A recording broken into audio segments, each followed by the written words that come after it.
Hello, everyone. Thank you for joining us here today. My name is Sue Ching, and it is my privilege to be the President and CEO of the Ottawa Board of Trade.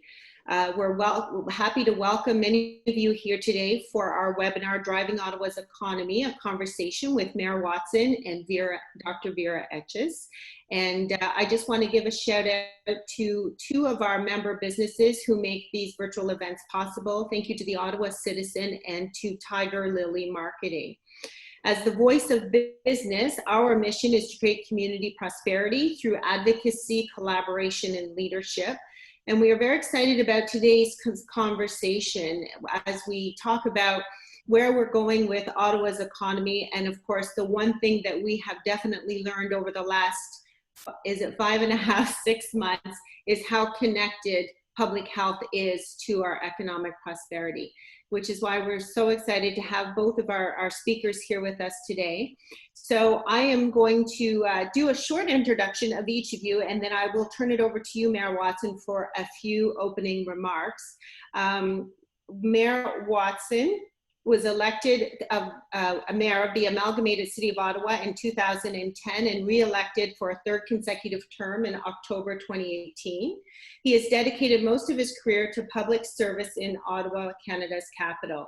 He was first elected city councillor in '91 and again in '94 and became the youngest mayor in the history of the old city of Ottawa from '97 to 2000. In 2000, he was appointed president and CEO of the Canadian Tourism Commission, a position held until 2003.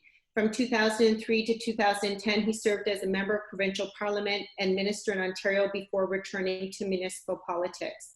He sits on several boards, including the NCC, the National Arts Centre, and Invest Ottawa, and has been recognized for his support to the tourism industry, being named Ottawa's Tourism Leader of the Year in 2012.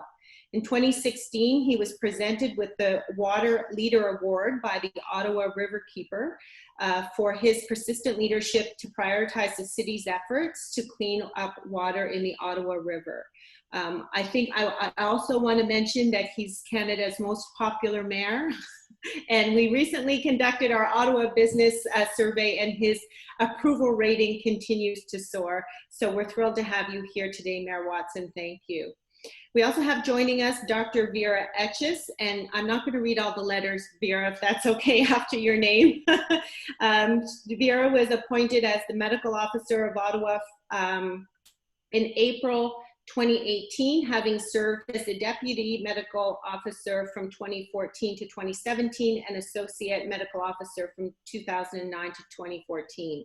Prior to joining OPH in 2009, Vera served as an Associate Medical Officer of Health, Acting Medical Officer of Health, and Director of Clinical Services at the Sudbury and District Health Unit after completing her specialty training in public health and preventative medicine in 2005. Dr. Etches is a native of Hazelton, British Columbia, and started her post-secondary career by completing a Bachelor of Science at Simon Fraser University and went on to complete her medical doctorate at the University of British Columbia, followed by a Master's of Health Science and a fellowship in community medicine at the University of Toronto. I guess that's how we lured you to Ontario. Dr. Etches has been published in peer-reviewed scientific journals and has been invited to present at many provincial and national conferences. She is also an adjunct professor at the University of Ottawa, where she continues to supervise medical residents in public health and preventative medicine and family medicine. So I want to say welcome to both of you and to thank you for your leadership always, but particularly these last 6 months as we're facing very challenging and constantly changing times.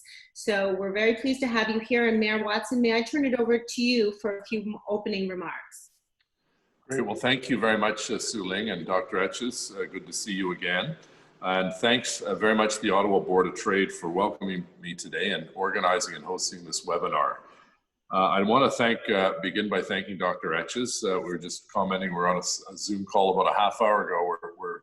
We're seeing each other on Zoom a lot these days, but I just wanted to say thank you again, Dr. Etches. You and your team have done an excellent job of guiding us and educating us through the pandemic and continue to do so.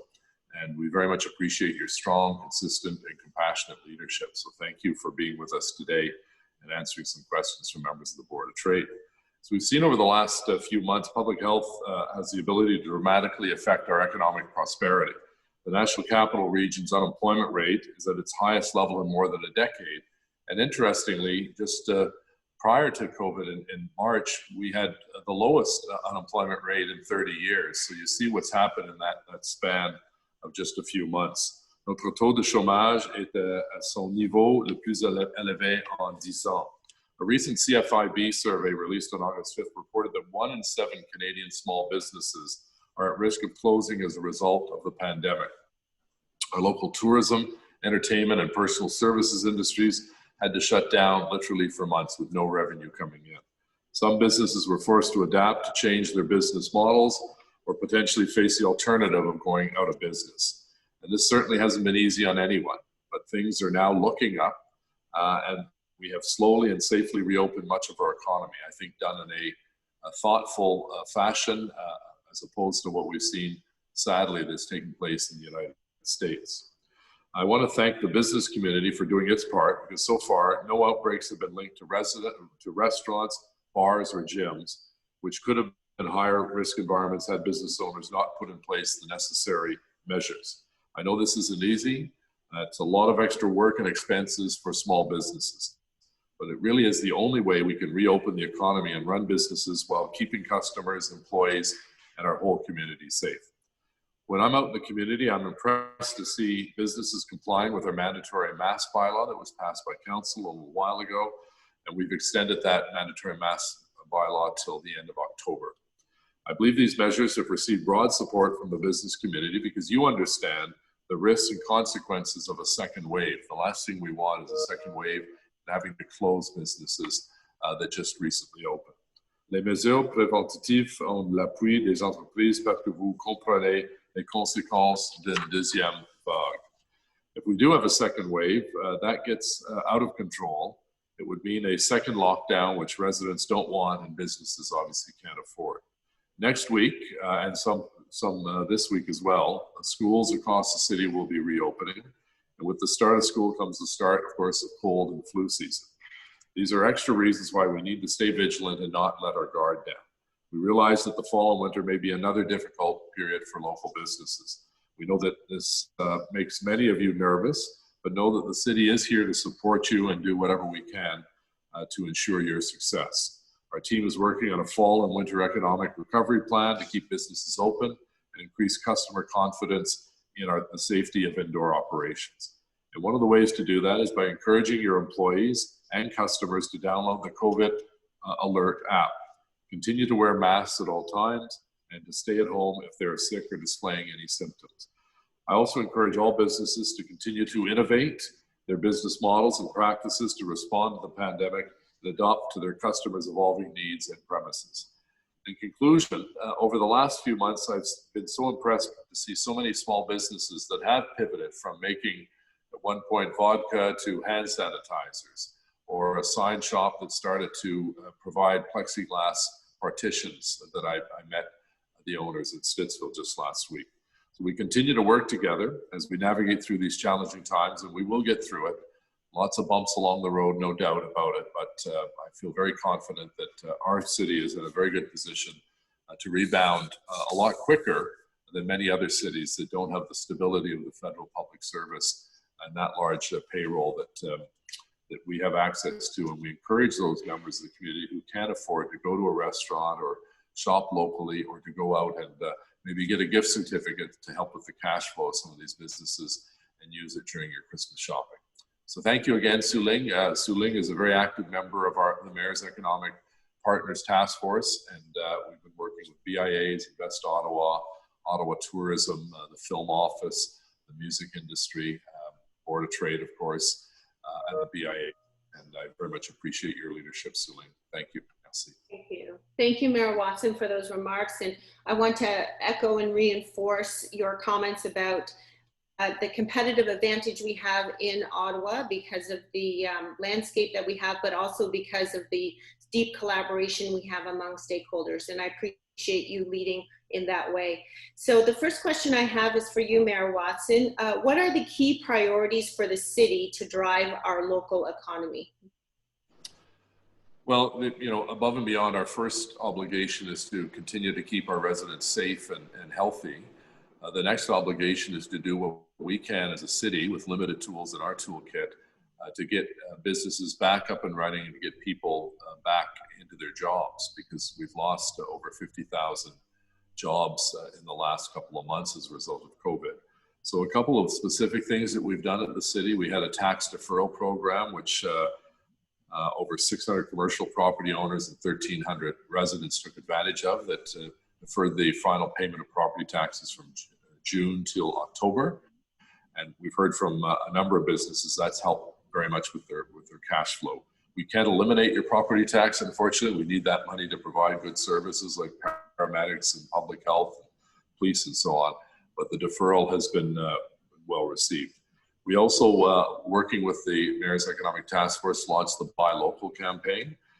500,000 video views and 73,000 visits to ottawa.ca/buylocal. We have the Business Reopening Toolkit, over 14,000 visits to that site, as well as 1,200 downloads, and a number of organizations throughout Canada actually asked if they could replicate that toolkit and had all of the answers in one easy to read document.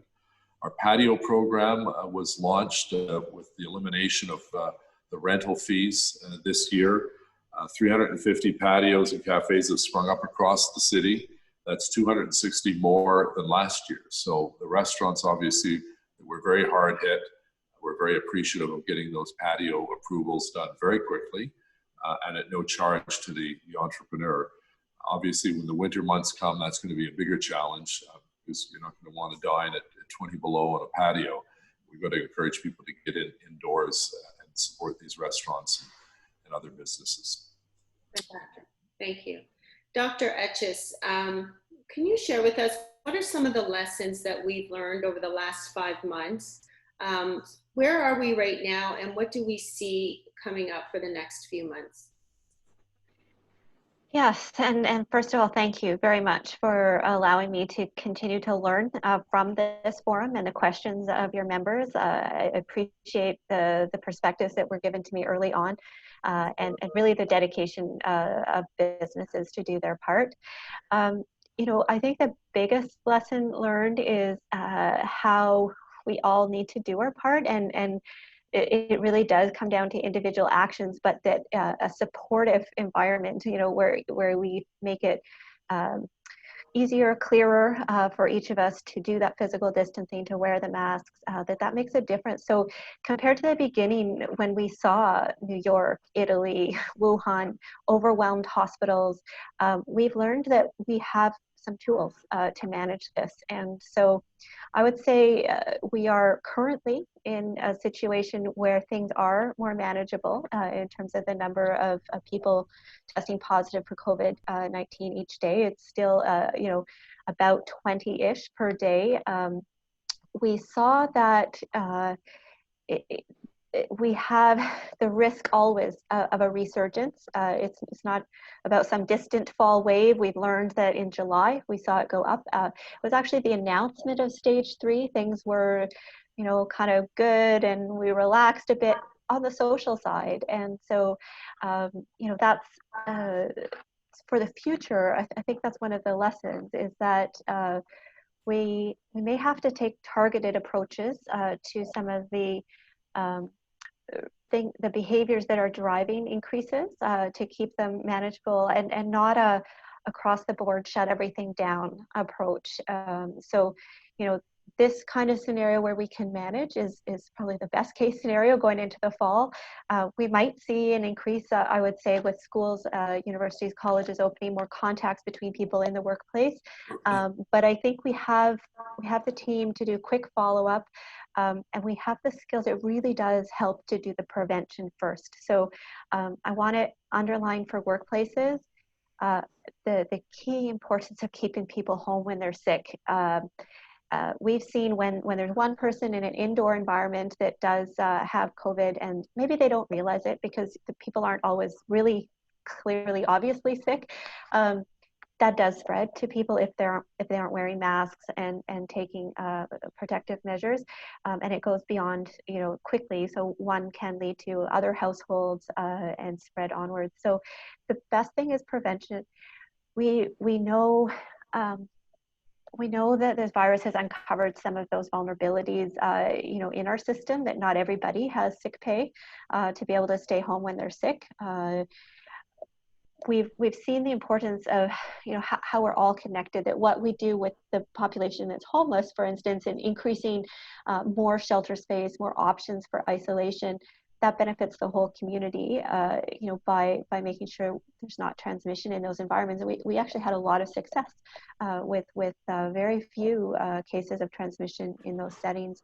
So I think into the future, of course, there's a worst case scenario, you know, where the rates double and double and double quickly, and that exponential growth is possible with this virus if we're not careful. So in that case, we're worried about it getting to long-term care homes and the hospitals being overwhelmed.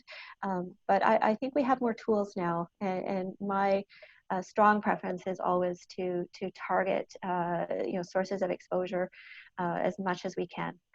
And that's our continuing investigations right now to try to find these sources as much as possible. 20–25% of the time, people really can't say, but often, you know, we are able to link it back to behaviors and, you know, supports that people need to be able to stay home when they're sick. Okay. Thank you, Dr. Etches. Mayor Watson, what services or strategies does the city have in place to address the winter coming up to support businesses and to continue to increase consumer and workforce confidence? Well, our economic development team is working very closely with all of the different business groups in the city to come forward with a fall-winter plan that would include things like a better snow removal in areas that have a built-up business community, so that if they have to do curbside pickups, for instance, or provide parking for their customers near the restaurant, those areas will be cleaned out quicker and faster to give those businesses a fighting chance to continue to remain vibrant during the winter months.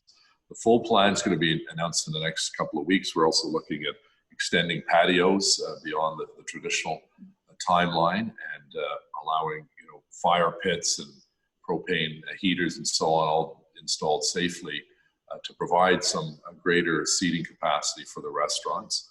We're working on messaging with Ottawa Public Health on two things: dispel the myth that COVID can be spread through ventilation systems, and reinforce that it's safe to eat or shop inside as long as people are respecting physical distancing and or wearing masks.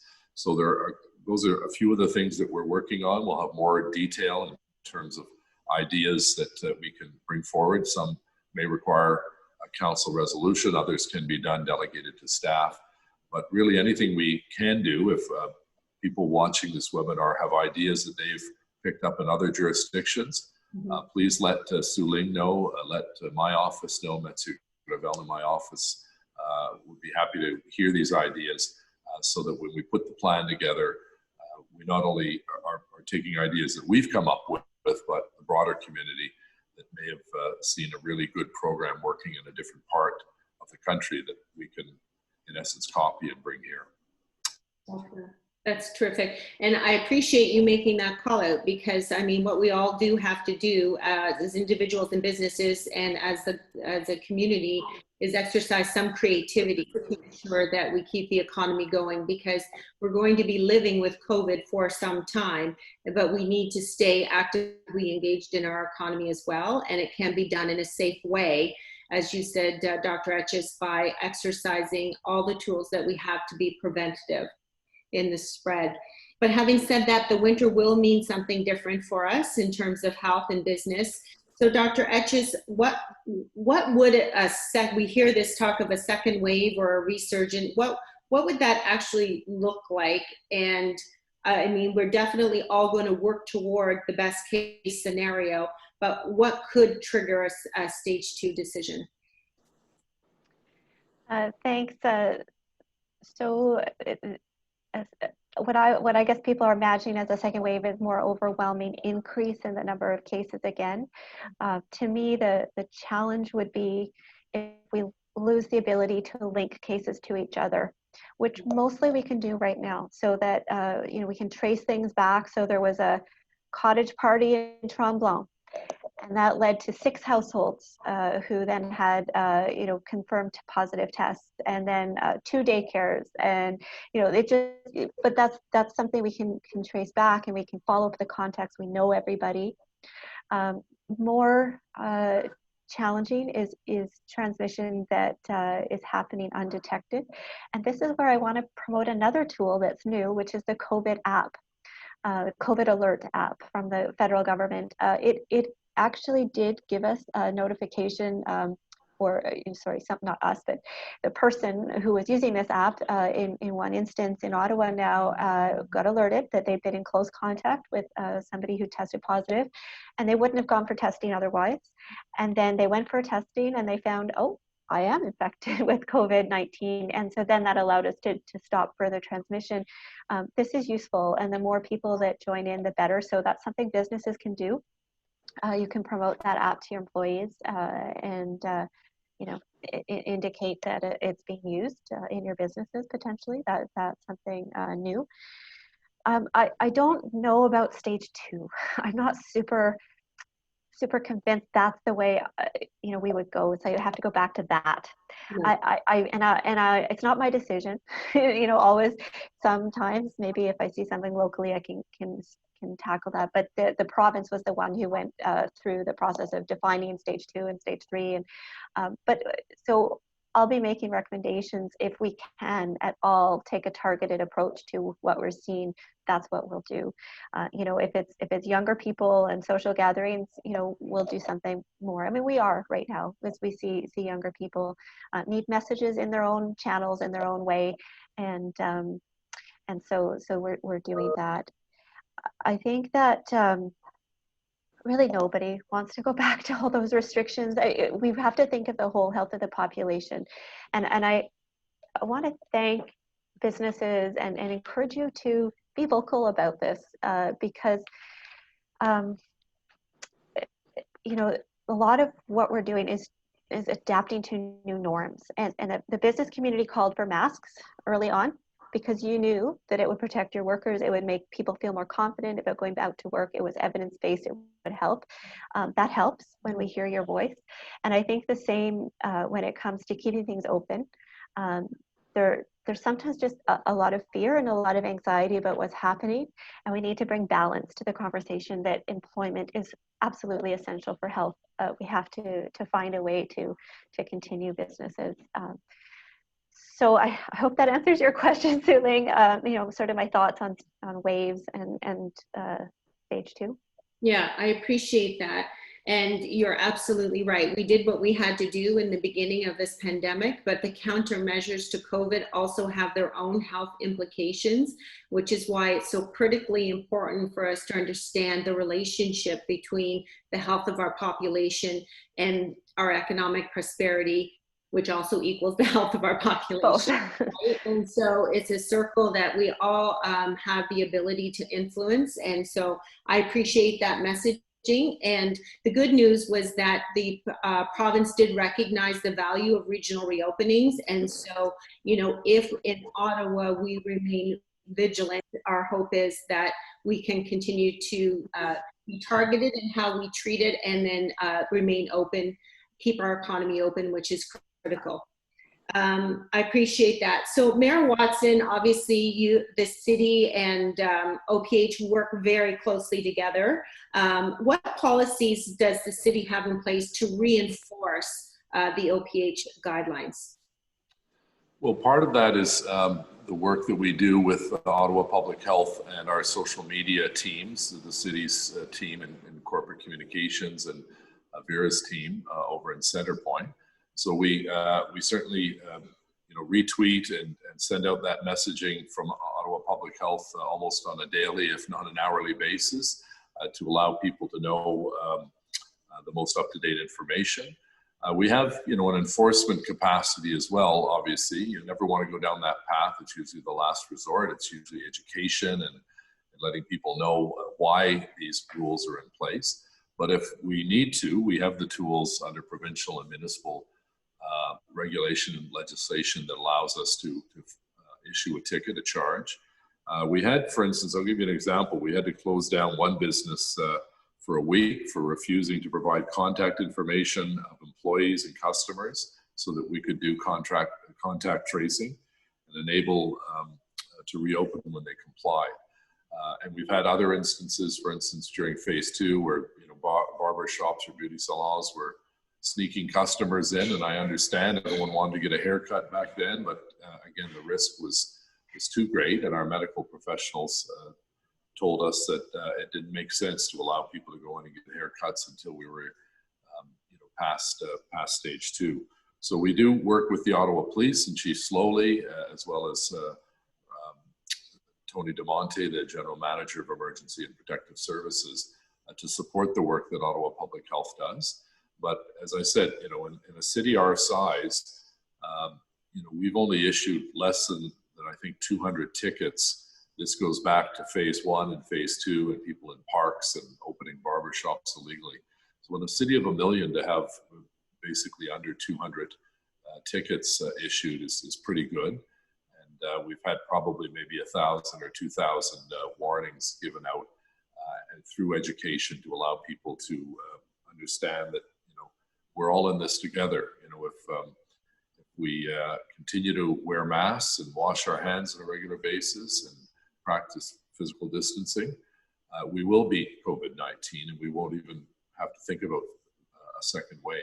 Mm-hmm. But we don't want to be complacent. We saw what happened when businesses opened too early, for instance, in Florida and Texas and California. And now it's really quite a tragedy that's taking place in those jurisdictions. So, I give great credit to the Prime Minister and the Premier. I think they've worked well together, and we've worked well with them to ensure that we have the tools necessary to be, set the gold standard here in Ottawa and in Ontario for the rest of North America.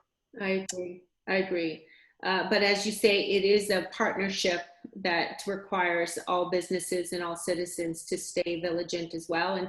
And we have been lucky in Ottawa, and I know that we have taken the education approach, but we just need to keep the message strong that businesses do need to adhere to those guidelines for the sake of everyone and for our economy. Dr. Etches, can you help us understand what are some of the high-risk areas, behaviors, or scenarios that we have seen where transmission is happening? Maybe what kind of settings or clusters that we can be aware of that you have seen more transmission? So it's not surprising. Where we see transmission is where people are in close contact indoors without masks.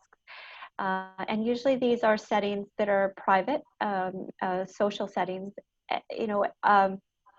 Family, even extended family is often, where people let their guard down because you need the support of family, and it doesn't seem like they should be the source of COVID-19. And yet that is what we're seeing, because in the other settings we're in the grocery store, even in a restaurant, people are taking more precautions. So we do trying to change the name. Actually, it's a case and contact management team, right? So, but case sounds so impersonal. These are people. So it's about support, actually. So there's no blame when someone tests positive. We follow up with them. We ask them about what they need to be able to isolate, and then we go through, where were they when they possibly were infectious. And so what we find is there is a link to social economic status. And so there are neighborhoods where we're seeing higher numbers of infections than we might anticipate if it was totally randomly distributed. And that is linked to higher risk occupations, sometimes where people don't have the same level of protection or greater chance of exposure, as well as when somebody does test positive for COVID-19, they don't have the same options to self-isolate in a home, in an apartment with many people. And so we see more numbers because of household spread. That is definitely a significant proportion of the cases. The people who test positive are within household spread.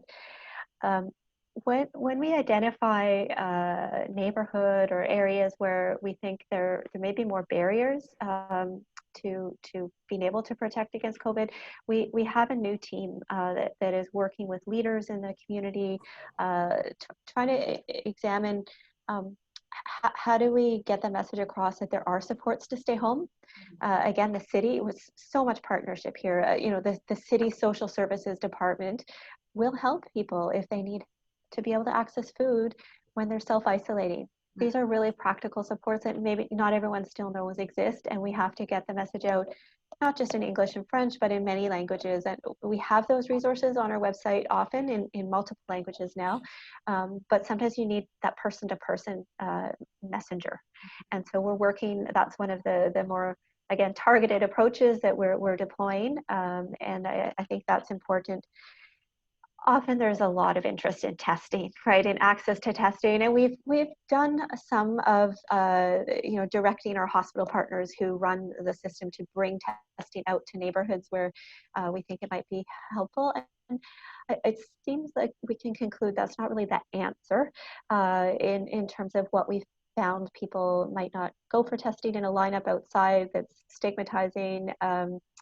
In fact, the percent positive of all the tests done in those settings is lower than people going to our usual assessment centers. So it's really a broader approach that's needed. And on the testing front, let me just say, like, people are trying to improve points of access for sure. Like, that is happening too. We will have more centers and more mobile services and options into the future. So I think your question was, where do we see the risk? And so I think hopefully that answers a bit more. I didn't talk about the age groups too much.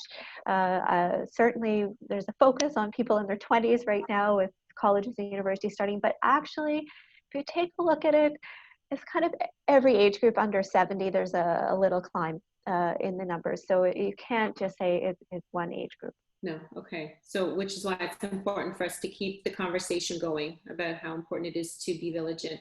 And I appreciate what you're saying around the testing and how you're sort of shifting different strategies to make sure that we're doing the best possible, because the testing and the contact tracing will be a big part of keeping our economy open. So I appreciate that.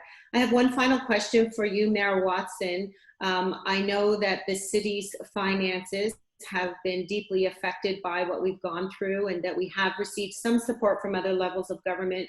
But can you just give us a snapshot into where we stand in the city finances and what we're looking at for the next year? Sure.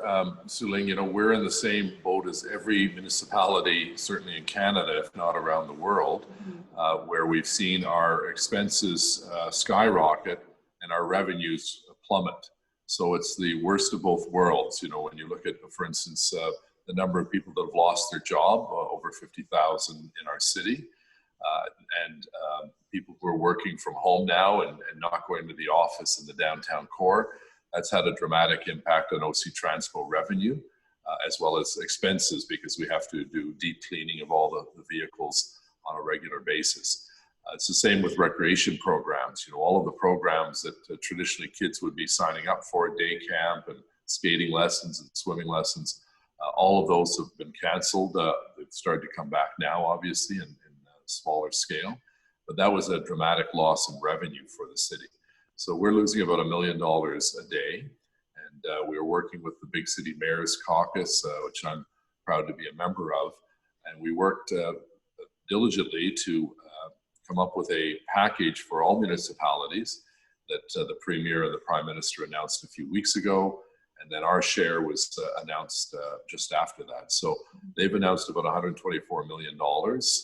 We're going to be short about $192 million. So there's 60-some million dollars that's still a gap, but there is a second wave of applications that can go in to close or eliminate that gap altogether so that we can end the fiscal year, which is December 31st, deficit free without raiding our reserve funds, because we're not allowed to run a deficit as a municipality by law.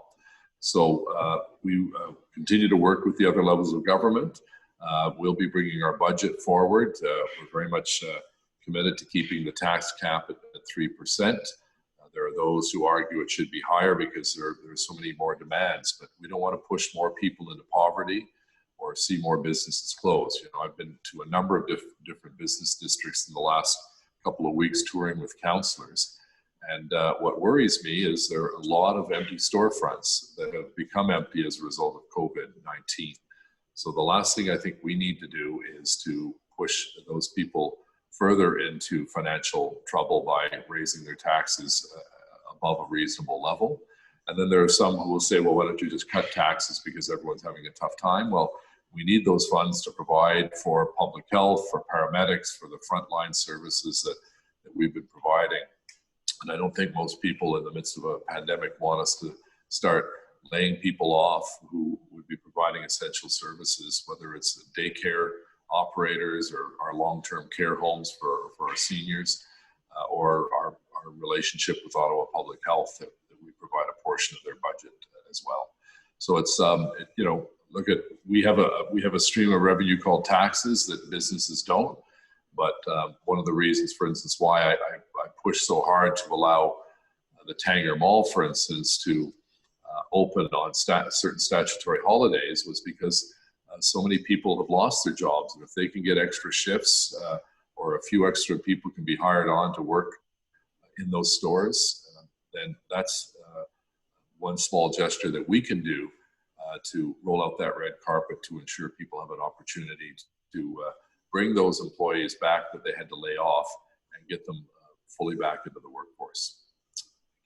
I appreciate you saying that. And we're in agreement with you. The private enterprise will be the ones to lead us out of this economic situation. And I think our role as stakeholders and as government is to create an environment in which it's easy for them to do that by targeting our spending in the right ways and in the right sectors, and also by creating policies that make it easier for them to do business and to reduce barriers. So we appreciate that as well. We're getting up to our time now, so what I'd like to be able to do is turn it over to each of you for any final thoughts that you may have, or messages or advice to the business community as we move forward into the fall season with cold weather coming, with schools reopening. And Vera, I want to especially make mention of the work that you've been doing, I know, with our school system to ensure the safety of our children and the ability for them to continue to get an education and allow their parents to be contributing members of our workforce.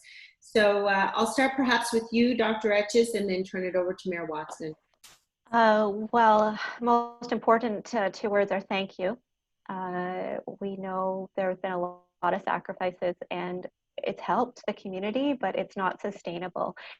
And so I do want to thank you for what you've done to get us so far, this place now, better place that we're in, and encourage you to continue doing what you're doing around new practices to limit transmission in your workplaces. And I guess given what we're seeing, if you can also take the information back to your friends and families and your social networks, that it actually also matters for the rest of the community if we can limit our contacts still. Unfortunately, for this period of time, do things more virtually and in smaller groups, the more the better outside of the workplace as well. I think we need to draw on the strengths and emphasize the resiliency and the adaptability of our community. We will get through this. We want to recognize the innovation and the huge efforts that are being made. Thank you. Thank you. Thank you, Dr. Etches. And Mayor Watson, do you have any final thoughts or comments for our business community? Yeah, I'm sorry, our system crashed, I think, a few moments ago, so I missed Dr. Etches' last comments. Really to thank the business community, because they have obviously, they're having to deal with COVID within their own family and their own household, but also when they own a business, they're having to deal with many instances, landlords and employees, and a lack of revenue that's coming in. So we started early on with our task, the mayor's task force on the economy, and we had another task force on human needs, because there are a lot of people obviously that are struggling, whether they be homeless or individuals that have lost their jobs as a result, and they're dealing with, you know, the possibility of eviction as a result of not being able to pay their rent. So my message is to the business community is please continue to have confidence in our local economy, follow the rules and regulations of Ottawa Public Health. They are doing it for our collective good, and get in touch with your member of council or my office or Su Ling if there are ideas that you have or concerns that something is not going as well as it should be. We very much are anxious to be flexible and do what we can. We have limited tools. We're not allowed to subsidize or financially aid a business. That's called bonusing under the Municipal Act. But there are things, as I mentioned, with the tax deferral program and our Buy Local campaign and so on, that we can encourage people to come and make sure that they start their Christmas shopping and stay in Ottawa and do it in Ottawa. You know, it's nice to have all of these online services from around the world, but those companies don't sponsor the local baseball team or the Little League team in the community, or provide that gift basket for a charity fundraiser for the Cancer Foundation. We need to support these local businesses who have been here to support us in terms of creating jobs, creating economic opportunities. And I very much am confident that we will see ourselves in the next year come back to a much stronger financial position than we're certainly facing right now. So thank you, Su Ling, and the Board of Directors of the Ottawa Board of Trade for your great leadership and your input into the decision-making here at City Hall and at Ottawa Public Health. Merci. Thank you, Mayor Watson. Thank you, Dr. Etches. And on behalf of the business community, once again, we appreciate your collaboration and your leadership. As the Board of Trade, we are continuing to work with our colleagues at the Ontario and the Canadian Chamber to influence policy and decision making at the other levels of government, which we are so connected to, and appreciate the input that we've had from each of you as well in that work.